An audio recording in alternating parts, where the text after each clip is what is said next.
Nace por un grupo de amigos que veníamos de la secundaria y que bueno, que contamos que este es un agradecimiento muy especial con el apoyo incondicional de la señora Silvia Rolfo de Fava y su marido, hoy fallecido, el doctor Miguel Fava, y sus hijos, Carlos, Marcelo, Gustavo y Mariano, que nos apoyaron y creyeron en el sueño de estos 4 adolescentes que venían de una mínima trayectoria de danzantes estudiantiles dentro de la escuela secundaria.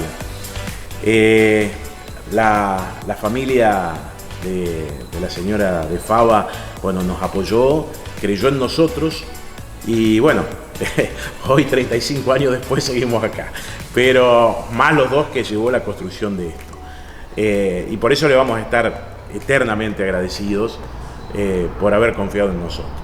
También, una parte importante y relevante la tuvieron los empleados, que cientos de empleados a través de 35 años, que son nuestros amigos, que siguen viniendo en los aniversarios, muchos de ellos, porque nosotros éramos adolescentes, muchos de ellos mayores que nosotros, que se jubilaron en la empresa, algunos ya fallecidos inclusive, que trabajaron con nosotros durante décadas. Toda esa gente hizo posible esto. Y la otra pata de la mesa, yo siempre digo que hay 3 grandes patas, son los amigos, yo no les llamo clientes. A mí cuando me preguntan, Atlantis fue en el año 87 una de las 3 discos que estaban en el podio de tecnología y convocatoria a nivel nacional, junto con Cerebro Bariloche y New York City, Buenos Aires. La tecnología que tenía Atlantis en el año 87, iluminación robótica, iluminación que se trasladaba por el techo, pantallas de video, que fue la primera que ingresó a Argentina junto con la de New York City, nos posicionaba que la gente viniera a San Francisco desde kilómetros y kilómetros en excursiones a conocer Atlantis. Esa impronta generó innumerable cantidad de amigos a lo largo y el ancho del país, pero específicamente a 200 kilómetros a la redonda de San Francisco, donde más de 50 localidades siguen concurriendo. Y lo que nos pasa es que vamos a los pueblos y nos tratan como si fuese un político que está visitándolo, nos sientan en la cabecera de la mesa, porque todos tuvieron su historia, formaron parte de esa historia inolvidable para cada uno, según su época y su generación, que pasó. Todavía el día de hoy siguen viniendo los hijos, incluso algunos nietos, a festejar cumpleaños de 15 de gente de acá de la región. Y nos sucede eso, nos sucede que nosotros hemos cosechado amigos. Yo cuando voy a los pueblos, no hay pueblo donde no me baje, que me llamen y nos sentemos a charlar y estemos contando un poco las anécdotas y las historias de la disco. Ese es el secreto cuando a mí me preguntan de por qué durante 35 años sigue perdurando y sigue llenándose sábado a sábado, porque ese grupo de gente no son clientes, son amigos. Entonces eso nos ha permitido transcurrir a través de la historia, y que esperemos que sean muchos más, de esta manera, con este nivel de convocatoria, porque es como siempre digo, tienen la camiseta puesta y a ellos el agradecimiento. Todavía el día de hoy hacen las carneadas, nos traen los productos de cada pueblo, de cada región, nos traen a los sábados a la noche, llegan, que con el vino, con esto, con lo otro, siempre un obsequio que hace esa comunión de amistad. Hay un sentido de pertenencia por parte de esa gente con el boliche. Totalmente. Yo me ha tocado que estando en lugares muy alejados de San Francisco, me encontré con gente y te dicen, sí, el barco, porque Pipo a mí me contó. Entonces eso es lo que por ahí te genera esa cuestión de reciprocidad y amistad y pertenencia, como bien lo manifestás, ¿no? Vení, vamos a ver la zona.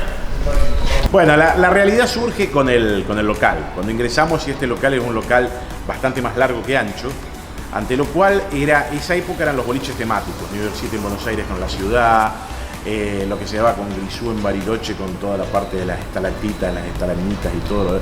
Eran boliches temáticos, el garage. Entonces dijimos, vamos a hacer algo temático. ¿Qué era temático? Teníamos 2 columnas en el medio que no las podíamos sacar porque se nos caía el techo, que eran los mástiles propicios del barco. Entonces dijimos, hagamos un barco. Bueno, listo, hicimos un barco. El barco tiene 150 metros cuadrados, una losa de 150 metros cuadrados, es una casa, donde la gente baila arriba. Y lo más anecdótico es que las 3 columnas sostienen las vigas de las pasarelas, porque yo no quería que hubiera columnas abajo. Entonces se colgó tipo puente colgante, de las 3 columnas de los 3 mástiles del barco se colgaron las pasarelas. Bueno, por eso demandó 2 años la construcción, aparte de, bueno, haber tenido toda una cantidad impresionante de gente trabajando. Y eso, bueno, se daba en esa época muy puntual. Por ejemplo, los sistemas de inyección de aire que tiene Atlantis son únicos prácticamente en la provincia, y hay 4 o 5 en el país que son los que le hicieron instalar ahora a Bariloche para poder habilitarnos en la pandemia.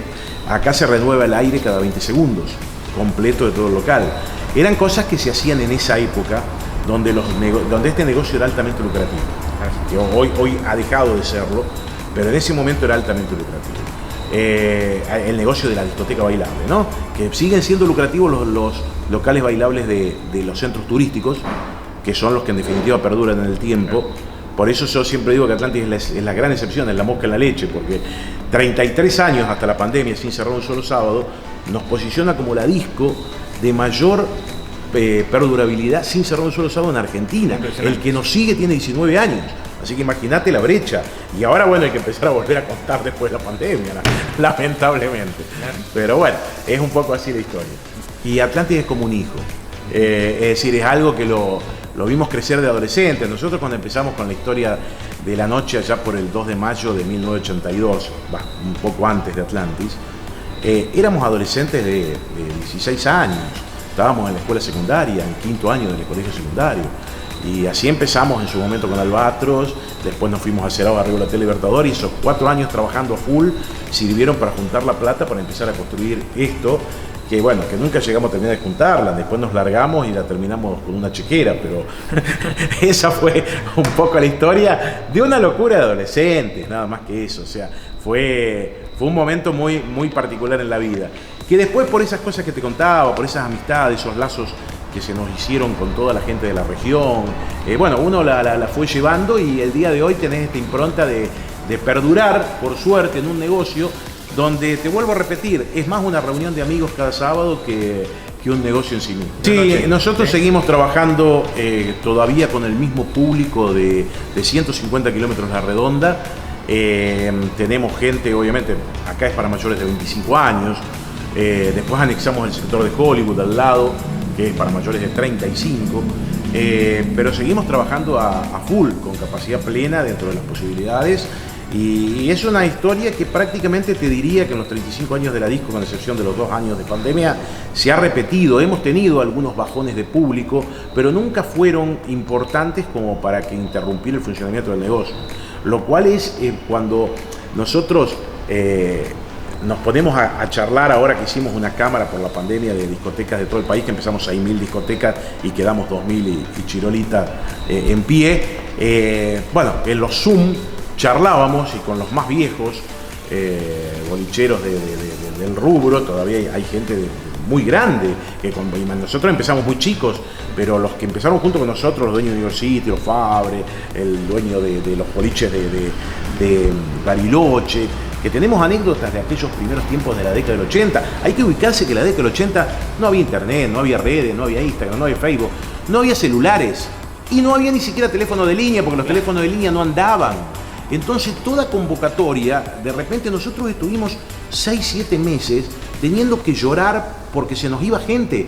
Llenábamos la disco y quedaban 2.000-3.000 personas afuera que venían de la región, que no podían entrar más porque no había más lugar. Pero no teníamos la posibilidad que hoy tenemos con un Facebook, con un Instagram, con una página de generar reservas. O sea, era un momento muy particular, y yo creo que fue el origen de esta impronta que se fue dando. Y la gente venía y repetía, venían micros. Yo me acuerdo siempre un micro de Rosario que vino para la inauguración, vino durante 3 fines de semana seguidos. Abríamos 3 fines de semana por noche y nunca llegaban a entrar. Un día, el último día, llegaron y vinieron a las 6 de la tarde y empezaron a hacer cola. Venían a conocer el boliche, a conocer el boliche, barco adentro. Que tenía el barco adentro y que tenía esa tecnología que no se conocía. Nosotros teníamos, si ustedes que están hoy adentro de la disco ven toda una serie de puentes grúas que hay adentro, toda la iluminación del boliche se trasladaba por el techo, subía y bajaba con tijeras, y era toda iluminación robótica para una época donde lo que más se conocía eran los foquitos que prendían y apagaban, y los foquitos de colores. Entonces, vos mostrarle eso a la gente con pantallas de video que venían y decían tienen un cine adentro, entonces la gente de todo el país venía a ver qué pasaba, y eso solo se veía en una disco de Bariloche y en una disco de Buenos Aires. El resto de las discos del país no lo tenían, no tenían ni cerca esta tecnología. Por eso fue también lo que marcó que San Francisco se convirtiera, y hoy todavía perdure, en un centro de altísima convocatoria, hoy de carácter regional, pero en ese momento fue de carácter nacional. Bueno, nosotros estamos básicamente siempre tratando de incorporar nuevas tecnologías. Ustedes verán, están justamente trabajando, instalando nueva iluminación, se están instalando nuevas cámaras para comprimir sonido, para mejorar ese sonido y que la gente, digamos, pueda hablar bien dentro de la disco y no sea ese sonido saturado. Todas cuestiones que vienen de la mano de las nuevas tecnologías, manteniendo la impronta de la historia tradicional de la disco, que bueno, que es el barco, las pasarelas, que forman parte de esa generación de discotecas del año 80. Es decir, esto es una extraña mezcla de lo anterior, de cuando nacieron las primeras discotecas, porque hasta en los años 80 existían los bailes. Las discotecas bailables no existían. Las primeras discotecas bailables nacen en Argentina por allá por el año 80, 78, 80, hasta nuestra época, con esta impronta de las discos temáticas, como esta que tiene un barco adentro, y como New York City, por ejemplo, que tiene una ciudad adentro y todo lo demás. Esa temática que viene de los 80, hoy se mezcla con la mejor tecnología que nosotros incorporamos. Y lo que también seguimos manteniendo, aunque parezca mentira, es ese respeto por nuestros clientes en cuanto a lo que le brindamos. ¿Qué le brindamos? Le brindamos, por ejemplo, hoy vajilla de vidrio. Si nosotros trabajamos todo con vaso de vidrio, cosa que prácticamente no existe más.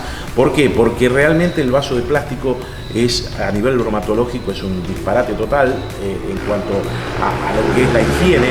Seguimos trabajando todo con bebidas originales. Tenemos un respeto muy enorme por nuestros clientes, que obviamente son toda gente que conoce el tema, porque son toda gente mayor, gente grande, de más de 25, 30 años en adelante, que no se le puede meter gato por liebre, como dice el refrán. Entonces nosotros ese respeto por el cliente lo tenemos y lo trasladamos a darle la mejor tecnología disponible y que esté a nuestro alcance, que vamos renovando año a año, mejorando toda esa técnica, manteniendo, como ustedes podrán ver colgado en el techo, equipos tradicionales e históricos que seguimos funcionando desde el año 87. Tenemos todavía la primera instalación de máquinas que trajimos desde Estados Unidos en el año 87 funcionando.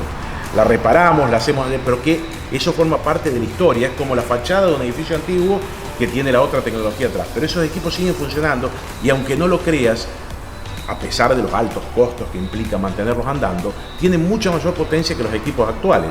Es decir, es como ponerte un Torino con un Sandero. Es decir, uno tiene mucha tecnología, pero el Torino no hay con qué darle. Bueno, esos equipos siguen andando junto con los equipos de la más moderna tecnología que seguimos reponiendo a distancia.